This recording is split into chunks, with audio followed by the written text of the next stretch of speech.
Hi, everyone, and welcome back to another episode of Round Robin.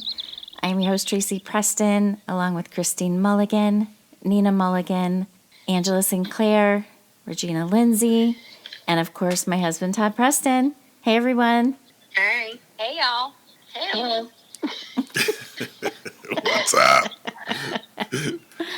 We are wrapping up season 3, right? So Monday was our final Malice for season 3, and this is our final Round Robin for season 3. And we're rolling on into season 4. That went so fast. You know, it just seemed like we just started this show, and it's like, holy crap, this is going to mark the 52nd show we've done. Wow. How about that? That's crazy. Yeah. And today we ended up with 1,006 downloads for the month. And the count stops at 8 p.m. And so we really have another one because I saw there was another listen. So I'm super proud. I'm super excited.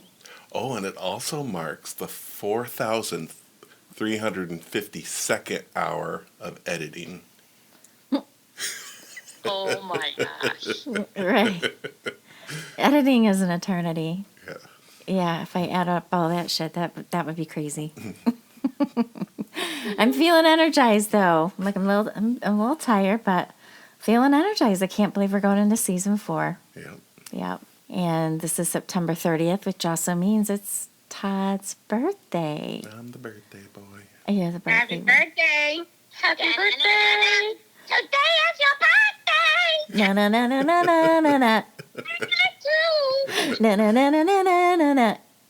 Does anybody know the rest of the words? Are there other words? I don't know. I don't think there has to be, really. So what do you guys think about this journey so far? How are you guys feeling about it? It's fun. I mean, it's just us chatting on the phone. I love it. It is fun. And, you know, we had some friends of ours invited us over for a bonfire. Thank you. It was a great time. Yeah. And he said he loves the Round Robin. Yeah. You know, I've had several listeners, several fans that said that they love the Malice in the Mitten episodes, but they really love the Round Robins. Yeah, I think it's the banter that everybody's liking. If you had to pick, let's just go down the line here. We'll start with Christine. Christine, if you had to pick your favorite episode that we've done in the last 3 seasons, what do you think it would be? Probably the one where I made up the ending that the mom killed the killer. Oakland County Child Killer. Yeah. Because I loved the ending that I made up. It made me feel, I don't know, it made me feel like there was true justice in the world. In a twisted way. I'm sorry. Oh, why are you being sorry? I was right there with you. I'm like, yep, let's do it. Let's have some swift justice. How about you, Nina? What was your favorite show so far?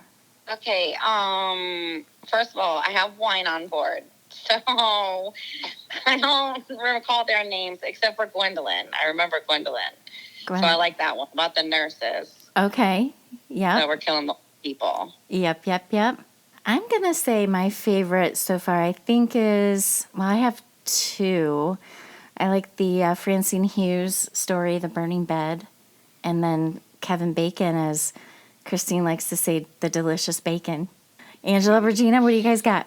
I still am kind of really enthralled about the whole the Robeson murders. And, you know, my little warped brain wants to go to that where they had their little cabin and rent a cabin for the night, maybe take a Ouija board and see, you know, if we can figure out what happened. Oh, don't mess with Ouija boards. Ouija boards are bad juju. Have you guys ever played with the Ouija board? Yes. Yeah. Kid and bad things ensued. Oh. It was not good.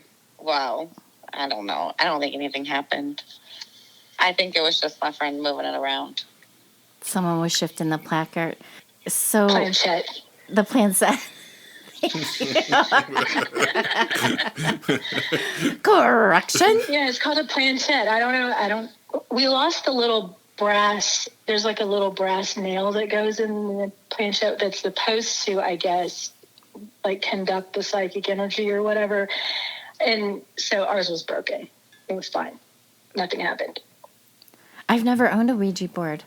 I'm kind of afraid to buy one. I played with one when we were teenagers, but I don't know. I don't know if it was... I had some shady friends. I think they might have been messing with me. Of course. Well, someone gave me that one for a birthday gift when I was a kid, and I'm an only child. Happy birthday, Regina. It was kind of interesting to me that people would give me board games for my birthday as though I had anyone to play them with. Because you were a single child. Your parents realized. So Ouija board, you only need one player. Something like that. Yeah. Can you play Ouija board by yourself? Yeah. Okay, but can I just say, and for some reason I feel like Angela can back me up on this. Regina just told us how into the Ouija board she was without telling us how into the Ouija board she is. By literally having one with a brass needle conductor. Okay? Yeah. It came in the box that way. I think everybody else has messed with one with a little plastic clear window, and it was made out of beige plastic with felt little knobbies at the bottom. And that was the Ouija board that the rest of us are probably familiar with, for sure. She had the top shelf not dollar. to freak you out too much, but I don't really need a Ouija board. Oh. Christine's got voices in her head. What do you have going on, Regina? I commune with voices in other people's heads, apparently. So, ghosts just have a way of finding me. I don't know what to tell you. Oh, you're going to have to come to my house then. Okay, we'll figure out what that. You know what? Why don't we just just give the ghost your address. Yeah, we're going to say, okay, here's where you need to fly off to. And then come back and report what happened. Yeah, I'm not the only one in my family that has that. It just sort of happens to all of us. Oh, well, you have a lot of American Indian in your makeup, right? We do. Yeah, and I don't know if that's the case or not, and I know that there are probably people that are listening and rolling their eyes, but I've just seen and experienced some things that sort of defy explanation. Do you want to talk? That's like a whole other program. Yeah, I think we need to chat about it. I'm down for that. So, oh my God, are you hearing that whisper? Yeah. It's like, you need to isolate that. I don't know where it's coming from. Is someone doing dishes? The voices escaped from Christine's head.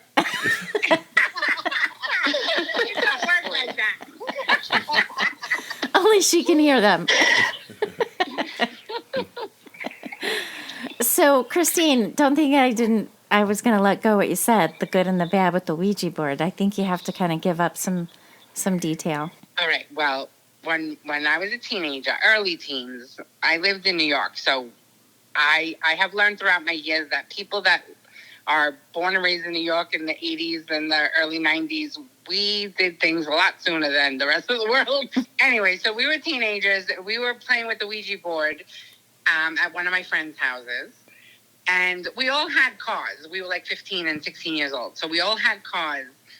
And the trunk of one of my girlfriend's friends that she carried the Ouija board in her car for a long time, as soon as she gave the Ouija board, and this is like weeks later, she gave the Ouija board to another one of my girlfriends to hold it because she didn't want it no more. And she was like all against the Ouija board. I don't remember exactly what it was. Probably some teenage drama that had told her that a boy said something bad about her or something. You know what I mean? Like, it was probably something stupid.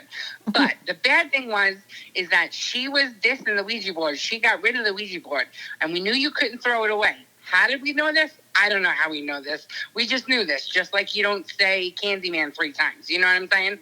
We just knew this. This is an urban legend. You don't throw it away. You don't get rid of it. She gave it to somebody else because that's just giving it to somebody else, not getting rid of it, blah, blah. 2 days later, her car got smushed by an 18-wheeler. Thankfully, she wasn't in it. She was in her workplace, her place of work, and her car was in the parking lot, on the corner of the parking lot. A trailer came around the corner, and I don't know, it hit a curb or a swift wind. I don't know how it even happened. It was a bizarre accident. 18-wheeler smushed her car sideways. Okay, so that's what happened to her car. Then another one of my girlfriends had it. She had it in her car. They were playing it. We stopped playing it because I was like, that was enough for me. So they were all playing it. She gave it to another girlfriend. One day later, her car got T-boned. Luckily, it was on the passenger side, and she survived, but she was really badly hurt.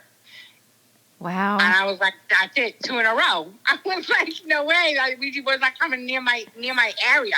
Not even on my block. You're not allowed on my block with that Ouija board. So then, apparently, she tried to throw it away. And her, some people had outdoor showers. And next to the outdoor shower was her, entryway to her basement. Well, there was a kerosene thing in between the outdoor shower and the basement thing, the doors that go, down to the, underneath your house. Mm-hmm. They're, from the outside. Yeah. You open them up, they go down. Okay, so something happened, lightning or whatever. It blew up the kerosene thing and flew into her car. What? Yes. This is like Final Destination. That's it. That's bizarre number 3. Never touch another Ouija board in my life. 3 freaking strikes. That's 3 nuts. Strikes, you're out. Bad juju. Well, why the car? I don't know because we you just keeping it in the trunk. Yeah, we were keeping it in the trunk around the portal. You're just carrying it around. Yes. We didn't want to bring it in anybody's houses because I come from a very Italian neighborhood. Tui. You don't want to bring Tui. Did you just spit? So Tui. we were taking turns leaving it in people's cars, and this is what was happening to their cars. I was like, nope, it's not even coming on my block. Forget about going in my car. Wow. Yeah, it was bad. It was very weird. That's nuts. And I'm sure with our teenage minds, we may have embellished it and thought way bigger of it, but it was enough for me to know bad juju. Yeah, no, I'm with you. That's absolutely bonkers. 3 major car accidents. The priest was wondering why Christine suddenly was at Mass all the time. No, that didn't happen. You're like, no, I never did that. I was just, I'm making a movie in my head about this. There was a movie about Ouija boards. There was. And the girl, I remember. And I'm just, did you guys forget to say goodbye? Just wondering. Yeah, no, we knew all the rules. We always said, we always told them to come in peace. We always said the little prayer before you started. There were a lot of rules and regulations with Ouija board playing, and I don't know how, but we knew them all. What the heck questions are you asking us board? I mean, I only remembered, yo, does so-and-so think I'm cute? No. That was the only thing we were asking a Ouija board. What in the hell are you guys trying to manifest up in the middle of New York City? No, we weren't manifesting. We were curious. We wanted to know who the ghosts were. So we'd say, hello, is there anyone with us? After the prayer and all that crap. Then you'd start in, okay, 3 people, at least 3 people on it, with their fingertips on it. And then you'd say, hello, is there anybody with us? And then they would say yes. And they would say, what is your name? And then it would spell out its name. How did you die? And sometimes it wouldn't want to tell us. So we were like, do you not want to tell us? And it'd be like, no. We would have a conversation with this ghost. Oh, wow. Spirit. I used it more like a magic 8-ball. I guess I just didn't read the directions. Yeah, no, you were slow, Bebe. Regina, what are the kind of questions you would ask the Ouija?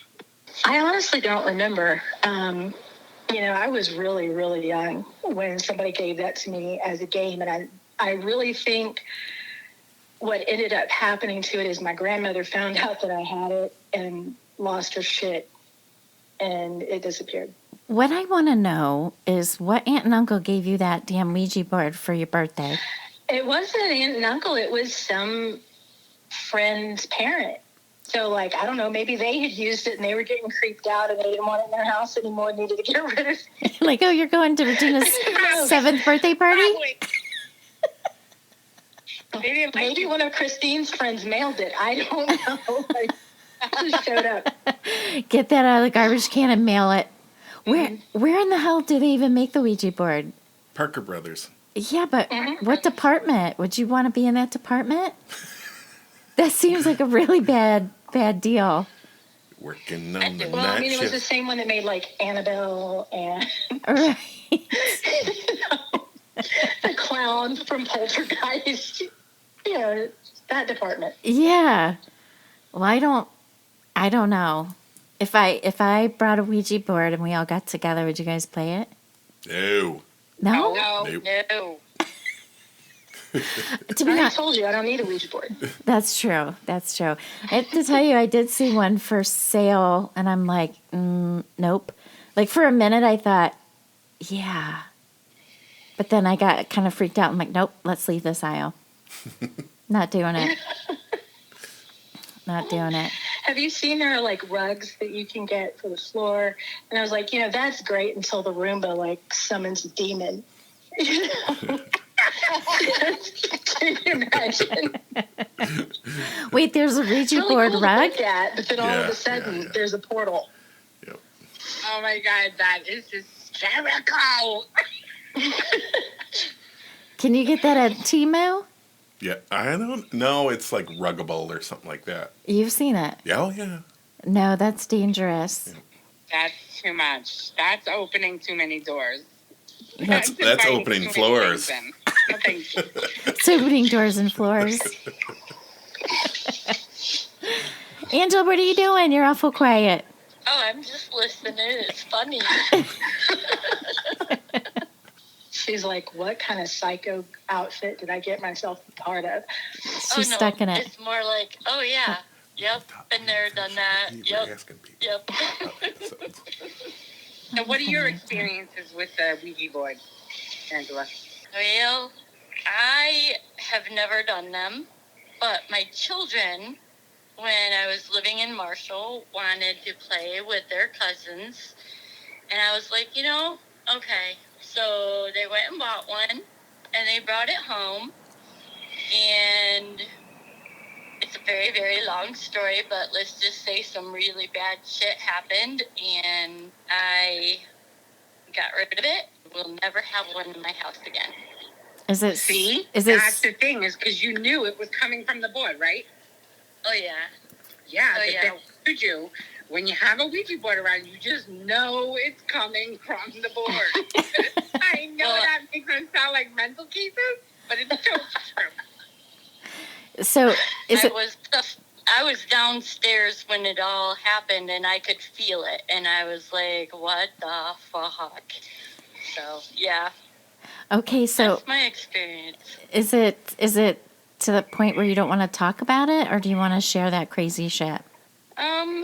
Well, like I said, it's a really long story, and I think it's way too long for our little episode here. But I would share it with you guys. That's okay, because, we're going to get in our own heads later. Everybody's going to be hearing stuff. All right. What about light as a? What was it? Light as a feather, stiff as a board. How about that? Did you guys ever do that? The little seances. Where you put your fingers underneath the person laying on the floor, and you chant, and then all of a sudden they're floating in the air. That's a seance, babe. What? It's called a seance. It's called light as a feather, stiff as a board. Oh my God. That's the chance for the seance. Somebody help me. We all put our collective energy into lifting your ass off the floor. But but you guys know that works. And then when it totally works. The fat kid in the group and everything. Oh, the spirits are tired. Yeah, like using your mind to kinetically move things and make them lighter. I never thought of it as a seance. I've never even heard that in a correlation with that. My sweet wife, you're so innocent. And now you know. And it does work. So, Christine, it happened with you too? You got someone off the ground? Yeah, me and my group of friends, we had a whole gaggle of us that hung out all the time. We would do those all the time. Light as a feather, stiff as a board. I don't remember the rest. I think that's all you say. You just repeat. Light as a feather, stiff as a board. Light as a feather, stiff as a board. Right? Yep. There was a whole nother one, and then you would lift. There was another bar. Really? I don't remember that. Off the floor. I don't remember there being another chant that went along with it, or incantation, I guess, since we're talking about seances. Yeah. I remember there being why? It could be light as a feather, if it was a board, light as a feather, lift off the floor. Oh, maybe. I don't know. But whatever it was, it used to work because we used to lift my brothers like that. Oh, wow. And my brothers were big dudes. Yeah. Like 6'4", 200 pounds. The other one was 6'2", 350 pounds. They were big dudes, and they would just relax, and you would lift them up, feet, shoulders, head, and they would lift up. That's kind of like, I think we talked about this, or I brought it up in one of our other calls, talking about trust falls. And it's about relaxation and then just the fact that you have enough people there, because we did those in our ropes courses. And, eventually once you're relaxed enough, you fall back. And if everybody just puts their hands underneath you, they can lift you right up over their head, sway you back and forth, and nobody feels like they're lifting a lot of weight.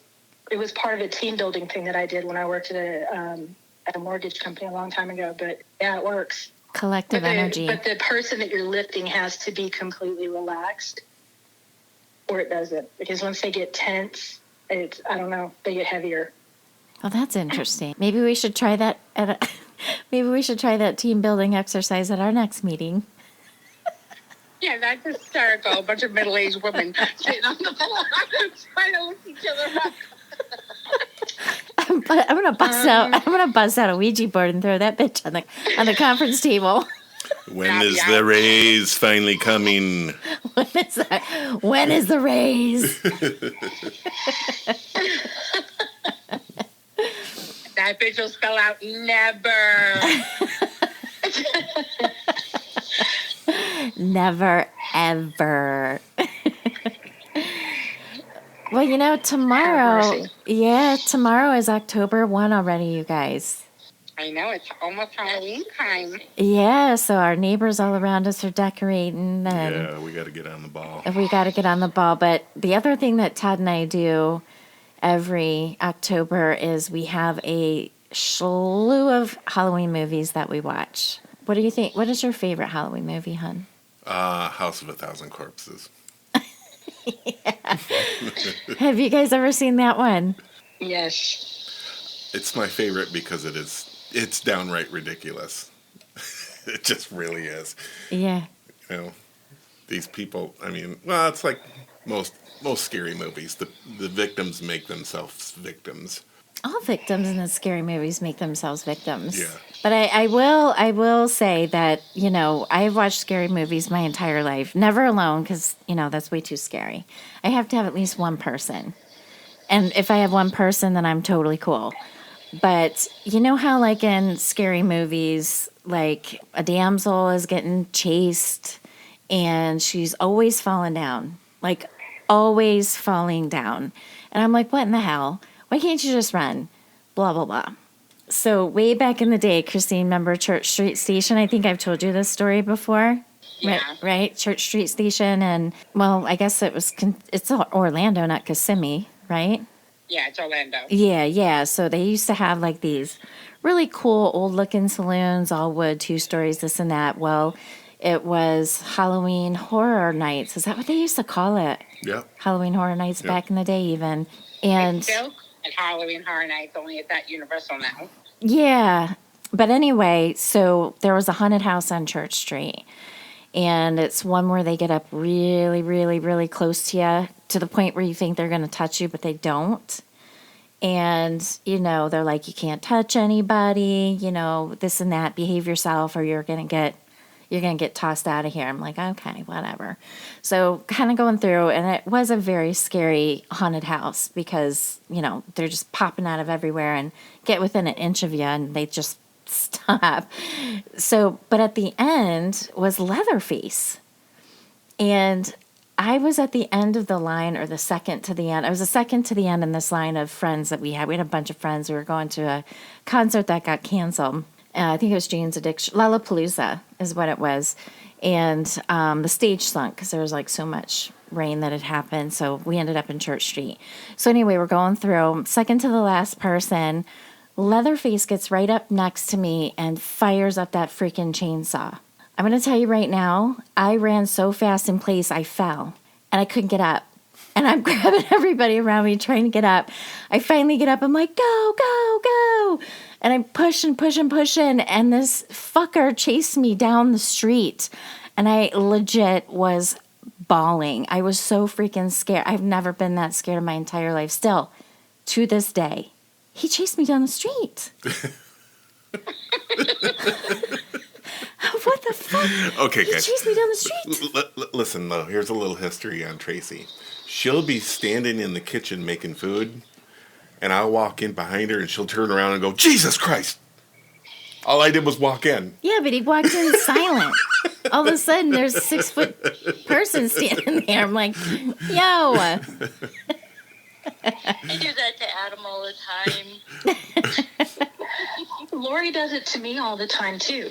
And we have a hot tub out in the backyard, and I'll be sitting out there, and she comes out of the house and walks up, from, into my peripheral vision, and it scares the crap out of me every time. Mm-hmm.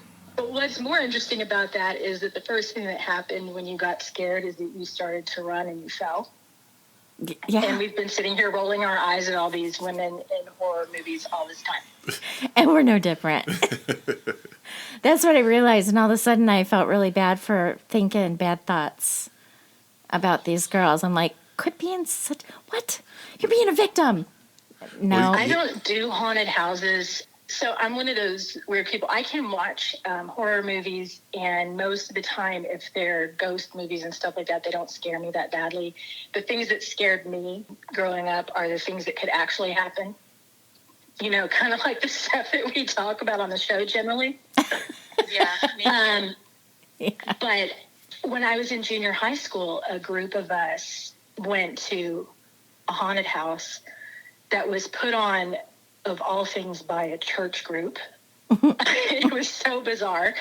But this haunted house scared the shit out of me. The whole thing was scary, but there were parts of it that they had built this structure inside a warehouse. So there were parts of it you had to crawl through, get on your hands and knees and crawl through, and the participants would chase you down.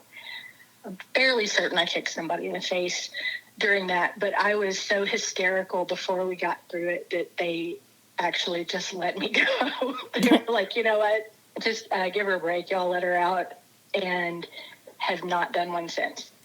I don't think I've ever heard of a haunted house where you had to crawl through things. I don't think I would like that. Oh, yeah, and when you get out and you could see the other side of it, they had built little tunnels out of wood, and it had foam on the floor, so you're crawling through it, and then there's somebody on the outside of it, and they were hitting it with hammers as you're crawling through it, so it was just the whole disorientation, and strobe lights, and of course, people with the really creepy makeup. Yeah.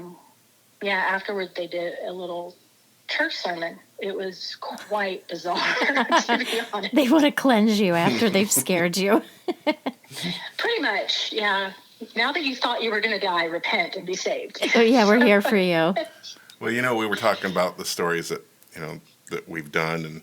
And of course, the stories that involve the children always haunt me as being the scariest. But the story that we just did not too long ago was the Chris Reagan story. Yes. And just the thought of being invited over to a neighbor's barbecue and being fed an exotic people burger has just been bugging me ever since learning the story. It's like, oh, people burger. A people burger. What kind of sauce goes on a people burger? I don't know. But yeah, next time Todd's at a friend's house, if they're rural, he's going to be like, no, I'm not hungry. And they're going to be like, why? What's the matter with our food? I'm damaged. Yeah, I don't eat people burgers. And whatever you're serving, I don't eat it. Yeah, if anybody tells me they learned how to cook exotic meats in Ohio, I'm going to say nope. Deuces. Just the salad. I'm good. Just the salad. In fact, I brought mine. I'm good. Well, it's so funny because, and I'm sure it's since we did the Chris Reagan story, but every time I see butterflies now, oh yeah, and I'm going to tell you right now, it was so crazy. I'm seeing people with tattoos of butterflies on their neck or on their arms. I'm like, oh my gosh, someone's dead. You know what I mean? It's a symbol for someone that's dead. And then I was just driving home from Detroit from our meeting, and I'm not kidding you guys, there was a building that had, and I've never seen it before because I drive this way all the time when I fly back from a trip. I just drive from Detroit to Lansing. Huge butterflies that are attached to a building. I'm like, if the traffic was, not moving so fast, I would have taken a picture. But I see these freaking butterflies all over the place now. And I'm always thinking about that story. That was a good one. Oh, that's a good one. Yeah, it was a good one. Well, that I was enjoyed it. Yeah. That was a story we actually were talking about doing before we even started doing the podcast because it caught our attention. Mm-hmm. Yep. Well, and to be honest, I think that might have been one that you found. And then I couldn't remember when we did it, where it came from, the Andrew Kehoe story. You found that one. Yeah. The more I thought about it, I'm like, wait a minute. Todd is the one who found that. Yeah. Oh, and by the way. Good job. Yeah. And by the way, guys, here's a little follow-up. So Friday night, I got home at 10 after 6 Friday. So I just text Todd, I'm like, be ready, I'm going to pull up. We got to go, because it was the third installment of the Bath School bombing docuseries. So we hauled ass out to Bath and, sitting there waiting for the third installment. Todd and I were sitting in the front row like straight up nerds like we are. And Todd, the filmmaker was there. And he was going to, talk to the audience afterwards. And Todd kind of taps my shoulder and he's like, psst. I think the filmmaker's sitting next to us. And we kind of looked over and I'm like, he's there by himself. Kind of looked like a filmmaker, with the jacket and the shoes and the super skinny and this and that. And it was him, after all. A T-shirt and a sports coat, Yeah. And the messy hair, the styled messy hair. Yeah. So anyway, the third part was good. And do you remember I told you guys that, the first 2 episodes that we saw, there was no mention of Andrew Kehoe and his history with the head trauma and all that. And so that was going to be my question for this guy. Like, why didn't you kind of get into that? And then he did briefly, it was briefly mentioned in the third part.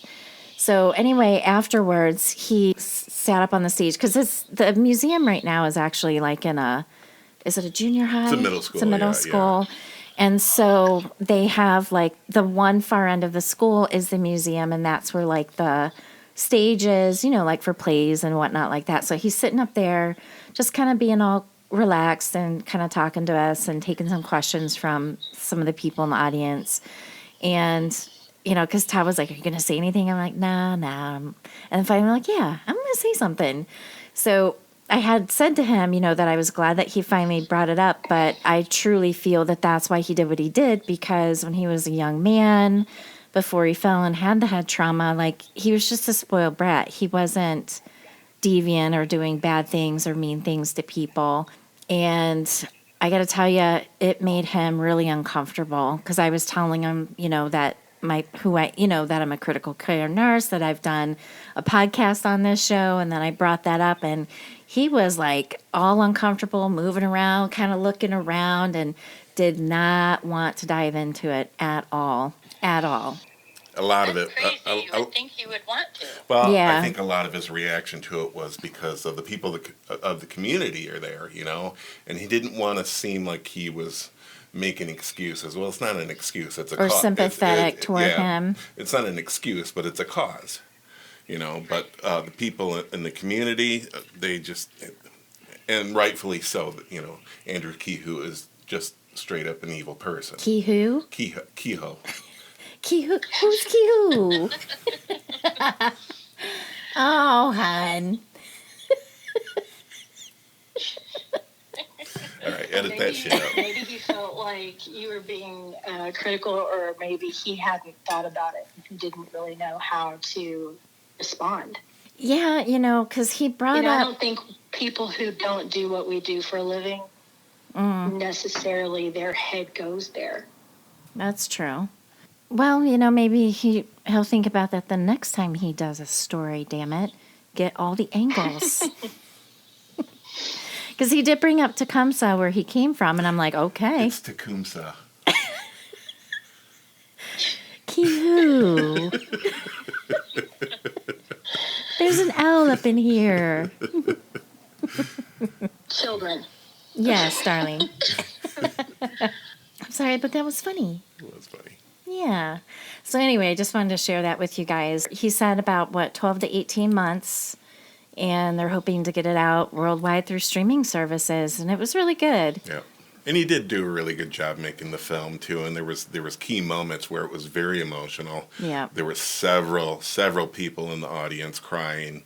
I got teary too. Yeah, I got teary-eyed several times. So I mean, it's a heartbreaking story, but I think the point of the making the movie was to show how this community had kept on going and rebuilt itself. Yep. And the other thing that he brought up is like, people didn't talk about it. It was just so horrible. He has been working on this film and doing interviews since 2004 or 5? Since 2005. Yep. So that's almost 10 years. Yep. And here's the other thing I thought was really cool is that when he started doing all the interviews back in 2005 for a few years, he was actually speaking to survivors. Not just descendants, right, because the audience is full of them, but actually had a handful, 4, 5, 6. 6 at least. At least true, survivors that were in the school when it happened. But here's the extra cool part, is that every single one of those people lived to be either like high 90s, 100, 101. One was 100. What was the oldest one? 114? 114. 114, guys. Wow. Right? Think about that, going through such trauma. Like, I was just blown away. Yeah. Like, wow, how did all these people live that long with such heavy trauma? That just kind of blew my mind. Yeah, it is crazy. Mm-hmm. And not to split hairs, but if he started working on this in 2005, it's been nearly 20 years. Yeah. Long time. Well, he had a hard time getting people to talk to him. Kind of like, I'm going to relate it to David Till and Brian Ogden. So the one detective who kept going back to, oh God, what was her name? Angel, help me out here. What was the name of the lady? Barbara? Yes, Barbara. Is that her name? Yep, that was it. Now I can't think of her last name. But remember, it took him like 2.5 years to earn her trust. Well, he was going through like the same thing with these people because they would agree to speak with him and then they'd be like, nope, change my mind, don't want to do it. So it was not an easy thing for him to do, to gain their trust and get them to speak to it. Yeah. I can imagine that it would be that way in particular when you think about it, especially that far in the past, there was not, I'm sure they didn't bring in psychiatrists and therapists to, help debrief people and help deal with their shared trauma, right? So this is like they're making a victim impact statement all these years later, but they've never really probably had therapy to process any of it. We kind of take that for granted today. Mm-hmm. And so, back then, what did you do? You just didn't talk about it and pretended it didn't happen if you could. And so having to, speak to it, I would imagine that it takes them back there, to a place that's very dark for them that they didn't want to be, that they had not ever really recovered from the trauma. Right. Well, and think about it, really, like the school was in a centralized, again, this place isn't very big, but this school was massive. Yeah, it was monumental. It really was. It was absolutely ginormous. And to have to look at that for all those years, because the other thing that we learned is when the school was rebuilt, it was rebuilt by everyone who lived in Bath, which I thought was a really cool thing. So they rebuilt it, ended up rebuilding it with like a big gymnasium, like a basketball court, which they showed pictures of, which was really cool. And then, of course, in 1975, they tore it down. So some of the stuff that I remember reading was, they were just tired of reliving, because all you're doing is looking at the school. They rebuilt it, So everybody who went through it, my gosh, and sending their kids there. I mean, I don't know. I mean, even if you just think about, let's just say that there's a house in your town where you know someone got murdered. I mean, it gives everybody the willies, but yet this is a school where you're sending all your kids to. Mm-hmm. So I gathered from everything I read that it was, they were just done with it. But during, the question and answer time, they were asking, about why was it torn down? And they were just saying would have been more expensive to fix what needed to be fixed. Like they said, it was condemned. I don't know how it could be. That thing was solid. It was built to last. And, and with the bombs going off and having just one section of the school come down is a testament of how well it was built. Yeah, yeah. And the other thing that was really cool, and I can't remember, the guy who's just some, regular Joe living in Bath, because everybody was afraid that there was, right, because they started finding all the dynamite and pyritol and all that stuff. They pulled out like 500 pounds of dynamite and pyritol that didn't go off, right? And this one guy, he was like, I'll go in there. Yeah. Yeah. What? So he's crawling all through there and just handing up stick after stick after stick after stick of dynamite. Like, wow, what courage that guy had. Because who knows, it could have gone off at any time. Yep. Well, we also did stop at the school from the Jeepers Creepers story, too. Oh, we did do that. Yep. That was interesting. How'd you feel about that?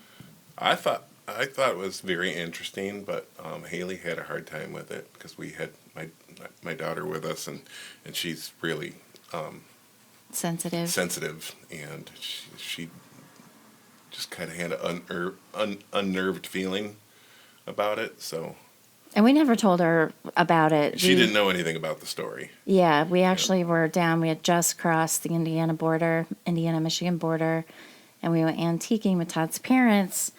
And before we left, I'm like, hey, that school where Dennis Depew was seen with the bloody sheets not far from here. We gotta go there. Mm-hmm. So Haley had no idea why we were doing it or really the story behind it because we didn't talk about it.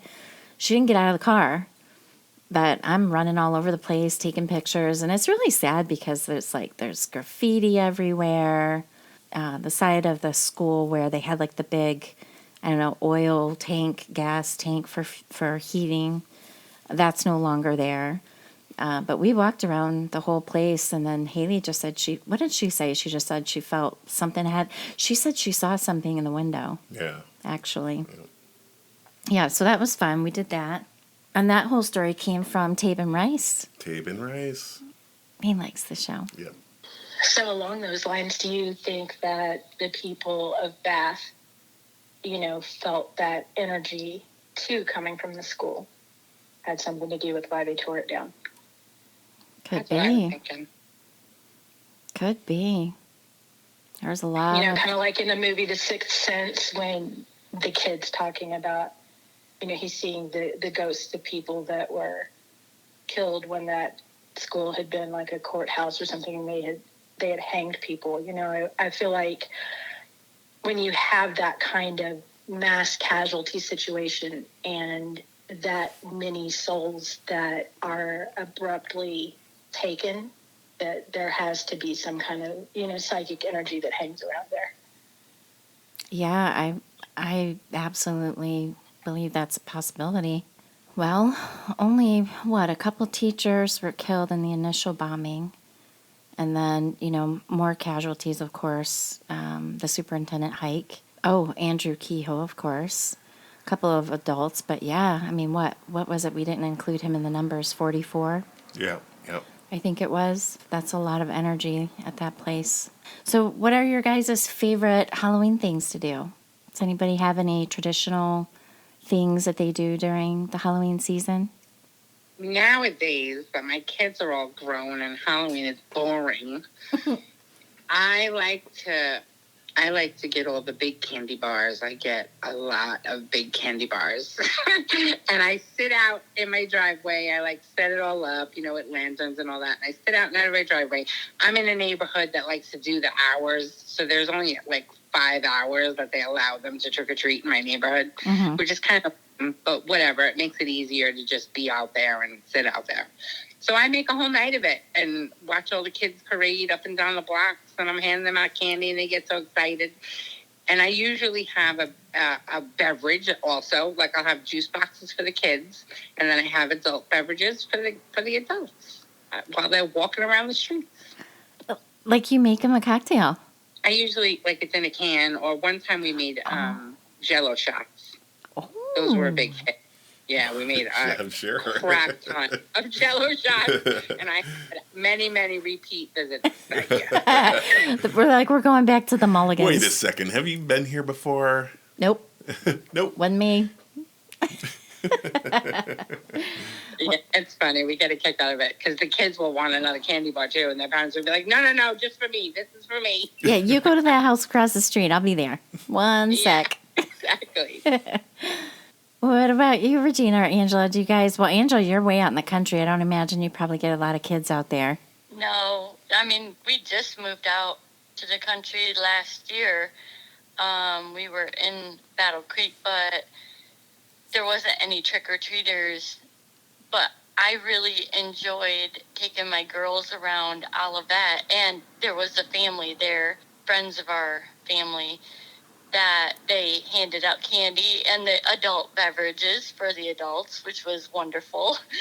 And we'd go to the fire barn, and they would always have donuts and cider, and I don't know, it was always fun just to see all the kids' different costumes and the originality of some of them.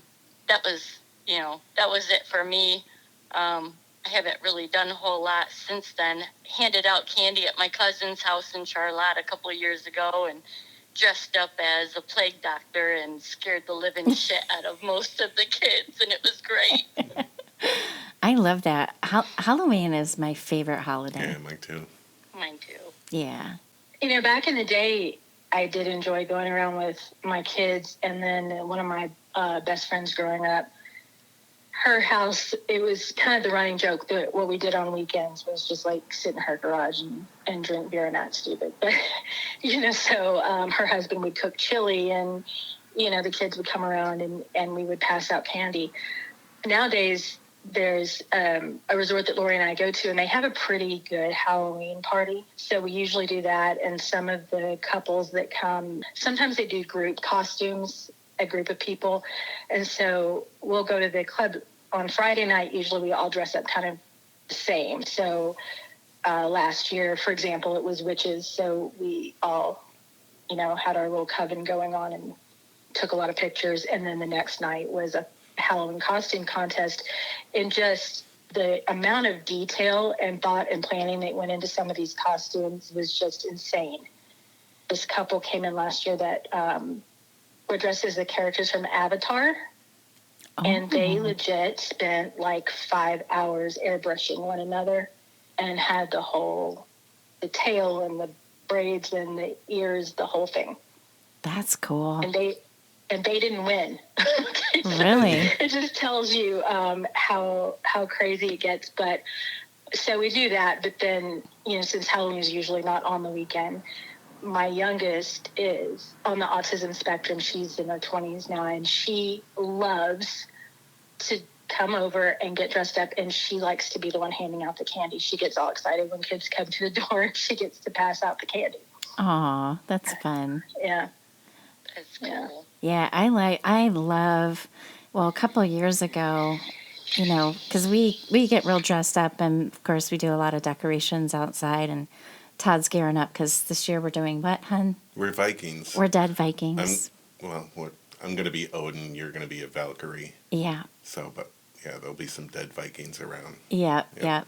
And I had a really cool chandelier with, battery lit candles, and I would walk up and down the sidewalk, and the little kids, because, I've got wigs on or I've got masks on and great costume and whatever. And the little kids initially, like, they'll get really scared, and I'll just talk real nice to them. And I'm like, it's okay. Come get some candy.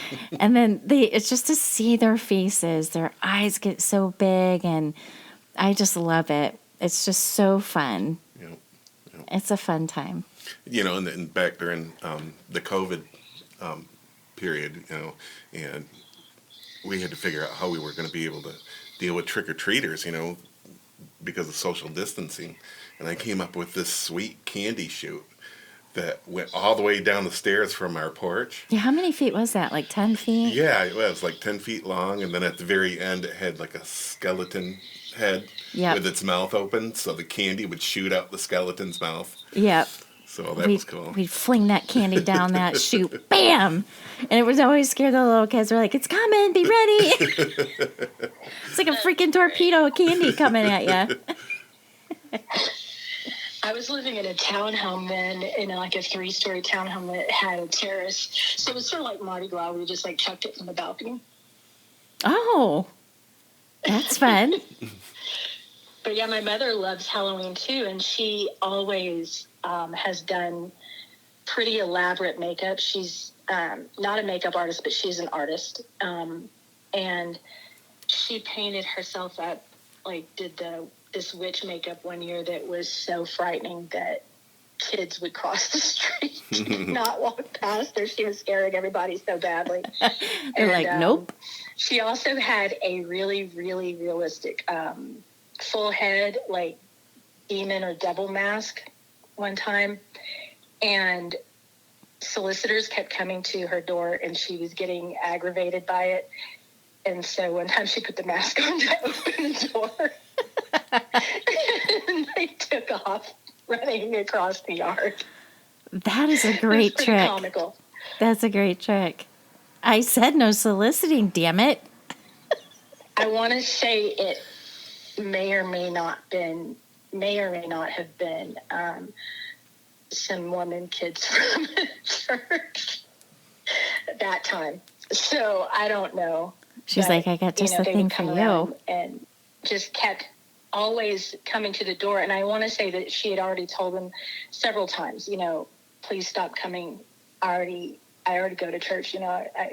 I'm trying to get ready for work. And it seemed like they would always come when she was trying to get ready for work. So she got aggravated and answered the door wearing a demon mask. Oh my God. And you wonder why I'm messed up. I'm just saying. Look at the parents. What happened to you, Regina, when you were a little girl? All right. Well, that was fun, you guys. We should wrap it up. We're almost wow, that went fast. We're almost at an hour. That's crazy. That went super fast. That did go fast. Yeah. Good. Yeah, so thank you, everyone. Thank you for listening in. And when you come back on Monday for Malice Monday, it's season 4. Dun, dun, dun. Yeah, exactly. Oh, and happy birthday, Todd. Oh, thank you. Happy Thank you. birthday. Again. Hey. Yay. Oh, yay. All right, everybody. Have a great night. Have a great week, everyone. And we'll see you back on Monday for Malice Monday. Bye. Bye. See ya. Bye. Bye.